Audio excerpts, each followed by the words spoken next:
ओम श्री गुरुदेवाय नमः। मित्रों, हम कुछ समय से श्रीमद् भगवत गीता के अध्याय 8 के श्लोकों का विवेचन और पारायण कर रहे हैं। इसी क्रम में हम आज श्लोक संख्या 23, 24 एवं 25 के बारे में विवेचन करेंगे। जैसा कि हम जानते हैं, भगवान कृष्ण अपने मित्र अर्जुन को युद्ध के मध्य विभिन्न प्रकार से, नाना प्रकार से विभिन्न उदाहरण देते हुए ज्ञान और विज्ञान का विवेचन कर रहे हैं। अर्जुन के द्वारा पूछे गए बहुत मार्मिक प्रश्नों का भगवान यथोचित उत्तर दे रहे हैं। इसी क्रम में भगवान श्लोक संख्या 23 में अर्जुन को उन मार्गों का विवरण दे रहे हैं जिन मार्गों का अवलंबन करके अपने अंतकाल में जीव या जीवात्मा अलग अलग मार्गों का अवलंबन करके अलग अलग धामों में प्रवेश करते हैं। भगवान कहते हैं,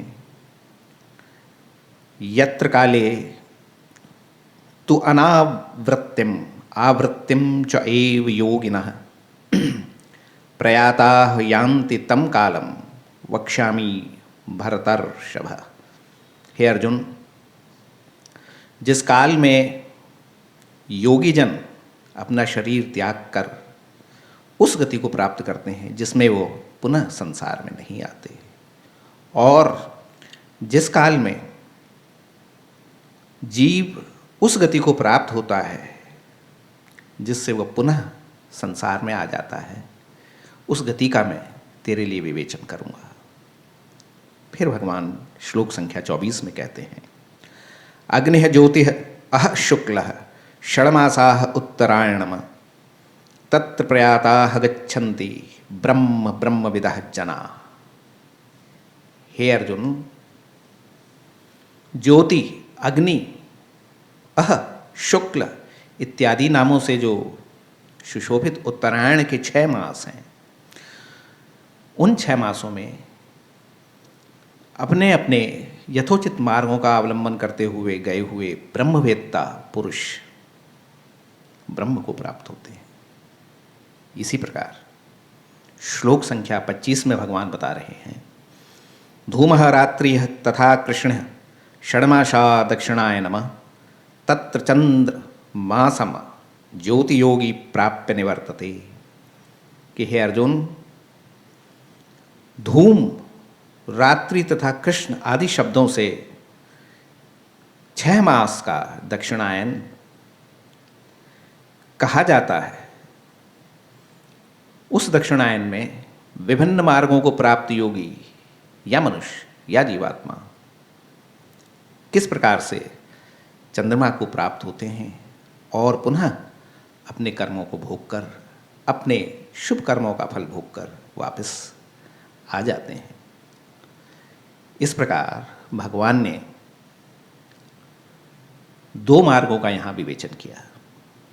देखिए, भगवान अर्जुन को बता रहे हैं, क्योंकि अर्जुन की जो जिज्ञासा है वो ये है कि युद्ध काल के अंत में जब हमारा पक्ष अथवा उन विरोधी पक्ष के जो भी योद्धा हैं, वो अंतकाल में जब अपना शरीर छोड़ेंगे तो उनकी जीवात्मा की कैसी गति होगी। ऐसे प्रश्नों से अर्जुन का चित्त बड़ा विक्षेपित और बहुत दुखी है। भगवान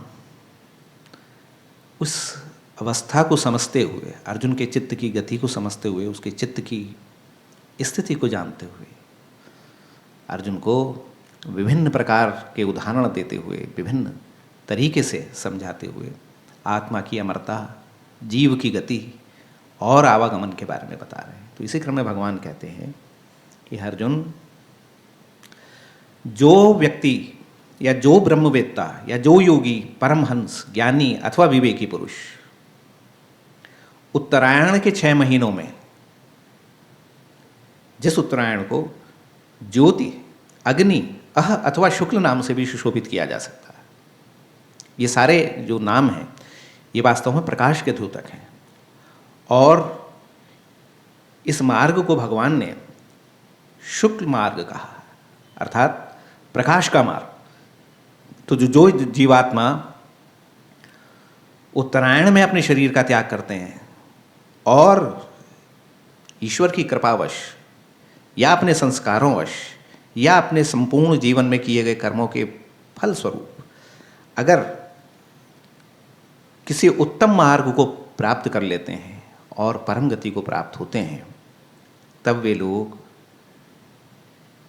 मृत्यु पर्यंत, मृत्यु के पश्चात ईश्वर के परम धाम में निवास करते हैं, वहाँ जाकर पुनः संसार में नहीं आते।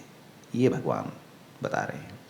इसी प्रकार भगवान बता रहे हैं कि जो 6 मास का कृष्ण अथवा धूम अथवा रात्रि नाम से जो दक्षिणायन सुशोभित है, उस दक्षिणायन में अपने अपने कर्मों के फलस्वरूप प्राप्त विभिन्न मार्गों से जाने वाले जीवात्मा चंद्रलोक को प्राप्त होते हैं और पुनः अपने सुखों अथवा अपने अपने कर्मों के फलों को भोग कर पुनः संसार में वापस आ जाते हैं। अर्थात भगवान ने यहाँ पर 2 मार्गों का विवेचन किया, एक शुक्ल मार्ग और एक कृष्ण मार्ग। शुक्ल मार्ग में जाने वाले वो ज्ञानी लोग जो युक्ति पूर्ण तरीके से या विवेकपूर्ण तरीके से अथवा ईश्वर की कृपा के द्वारा ऐसे मार्गों का अवलंबन कर लेते हैं जिससे उनकी परम गति हो जाती है, तो वो पुनः संसार में वापस नहीं आते। अर्थात वो लोग सूर्यलोक में स्थान प्राप्त करते हैं। देखिए, सूर्यलोक और चंद्रलोक से हम इन 2 अवस्थाओं को जोड़ सकते हैं। जो शुक्ल पक्ष है, जिसमें भगवान सूर्य उत्तरायण में होते हैं, उस समय जो पथ आलोकित होते हैं वो पथ परम गति को प्राप्त करने वाले होते हैं। तो जो जीव, जो मनुष्य उत्तरायण में अपने प्राण त्यागते हैं, तो भगवान के कहे वचनानुसार वो परम गति को प्राप्त होते हैं और सूर्यलोक में जाकर पुनः संसार में वापस नहीं आते। इसी प्रकार जो लोग दक्षिणायन में अपनी शरीर को त्यागते हैं, उनका जीव चंद्रमा द्वारा आलोकित पथों को प्राप्त करता है और चंद्रलोक तक जाकर वहाँ अपने शुभ अथवा अन्य कर्मों को भोग कर पुनः पृथ्वी पर वापस आ जाते हैं। अर्थात इसमें एक गति जो सूर्यलोक तक की गति है, या जो शुक्ल पक्ष की गति है, या जो उत्तरायण की गति है, वो गति परम गति है। भगवान ये कहना चाह रहे हैं, उस गति को प्राप्त लोग पुनः संसार में नहीं आते, अर्थात आवागमन से मुक्त हो जाते हैं। लेकिन दूसरी तरफ जो दक्षिणायन में अपने शरीर का त्याग करते हैं, वो जीवात्मा चंद्रलोक तक जाते हैं और चंद्रलोक से पुनः संसार में वापस आते हैं। तो एक तरीके से भगवान बड़ा वैज्ञानिक विवेचन कर रहे हैं। अर्थात यहाँ पर भगवान जीवात्मा की डायनामिक्स को शो कर रहे हैं। देखिए आप, और उस डायनामिक्स के जो रिलेवेंट पाथ हैं उनका भी डिस्क्रिप्शन यहाँ पर हो रहा है। तो एक पाथ ऐसा है जिस पाथ पे जाके फिर जीवात्मा वापस नहीं आती, वो परम गति है, वो परम मार्ग है और वो ईश्वर के परम धाम तक ले जाता है। देखिए, सूर्य हमारे केंद्रस्थ देवता हैं। संपूर्ण ग्रह सूर्य के चारों ओर चक्कर लगाते हैं, चंद्रमा पृथ्वी के चारों ओर चक्कर लगाते हैं। तो अगर आप पृथ्वी लोक से देखें या भूलोक से देखें तो चंद्रमा की गति में आवर्त है, अर्थात आवागमन है। चंद्रमा की कलाओं में भी आप देखिए आवर्त होता है। क्रमशः उनकी कलाएं बढ़ती हैं, पूर्णता को प्राप्त होती हैं, फिर घट जाती हैं। तो चंद्रमा पृथ्वी के चक्कर लगाते हैं, आवर्त गति करते हैं। तो चंद्रलोक तक जाने वाले जीव आवर्त गति में आवागमन करते हैं। उधर सूर्य केंद्रस्थ देवता हैं और पृथ्वी सूर्य के चक्कर लगाती हैं। अर्थात सूर्य की कोई कलाएं नहीं है। आप देखिए, चंद्रमा की कलाएं होती हैं, सूर्य की कलाएं नहीं है। सूर्य का जो मार्ग है, सूर्य का जो लोक है, वो सदा ही प्रकाशवान है। उस लोक को जाने वाले जीव फिर वापस नहीं आते, क्योंकि उनकी गति आवर्तहीन है। चंद्रमा तक, चंद्रलोक तक की गति आवर्तवान है, अतः उसमें आवागमन लगा रहता है। ये हमारा एक अपना आइडेंटिफिकेशन है, हम ऐसा मान सकते हैं। ये ज़रूरी नहीं कि आप इस चीज़ से सहमत हों, लेकिन फिर भी हम ये मानते हैं कि सूर्यलोक और चंद्रलोक का बड़ा वैज्ञानिक विवरण भगवान यहाँ पर दे रहे हैं, और उसके लिए जीव किन किन मार्गों को प्रयोग करता है इसके बारे में भी भगवान बता रहे हैं। एक तरीके से भगवान अर्जुन को आत्मा की अमरता, अपने शाश्वत रूप के निरंतरता को प्रदर्शित कर रहे हैं। वो बता रहे हैं कि यदि युद्ध के पश्चात तुम अथवा ये लोग वीरगति को प्राप्त होते हैं, तब भी कोई दुख की बात नहीं है, क्योंकि आत्मा अमर है। जीव जिन जिन मार्गों से जाता है, उन मार्गों से नाना प्रकार के लोगों का भोग करता है। जो जीव परम गति को प्राप्त होते हैं, वो भगवान की परम धाम में, भगवान के नितांत परम रूप का सेवन करते हैं, उनके साथ नित्य लीला में विहार करते हैं। और जो मनुष्य संसार की अलग अलग वृत्तियों से बंधे हुए सांसारिक आवर्त गतियों में फंसे रहते हैं, वो पुनः पुनः संसार में आते हैं। ऐसा भगवान का यहाँ पर एक्सप्लेनेशन है। भगवान किस किस रूप में अर्जुन को समझा रहे हैं, ये अपने आप में बहुत विलक्षण बात है। उनके हर शब्द में बड़ा गोपनीय ज्ञान है, बड़ा गंभीर ज्ञान है। हम लोगों को उन श्लोकों को बार बार समझने का प्रयास करना चाहिए।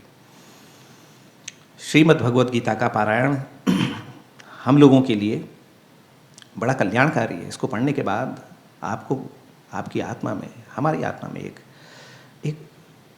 आनंद की अनुभूति होती है, एक शाश्वतता का विचार मन में बना रहता है, भगवान की कृपा बनी रहती है। ये किस प्रकार बनी रहती है, इसमें तर्क कुतर्क, लॉजिक या इत्यादि के बारे में ना सोचते हुए सरल भाव से भगवान का ध्यान करना चाहिए। उनके द्वारा बताए हुए ज्ञान को क्रमशः यथासंभव अपने हृदय में धारण करना चाहिए, जिससे हमारा अंतगति, जिससे हमारा जीवन और जीवन के बाद जो और भी गति हैं, उन गति में भगवान का अभय हमको मिले। इस संसार में हम सुखपूर्वक जीवन बिताएं, यहाँ से जाने के बाद भी भगवान के परम धाम में भगवान के साथ उनके निज सेवक बनकर, उनके शरणागत होकर अभय प्राप्त करें। ऐसा हम सब लोगों का उद्देश्य होना चाहिए। शेष श्लोकों के बारे में किसी और वीडियो में चर्चा करेंगे। तब तक के लिए आप सभी को नमस्कार। हरि ओम तत्सत। ओम नमः शिवाय।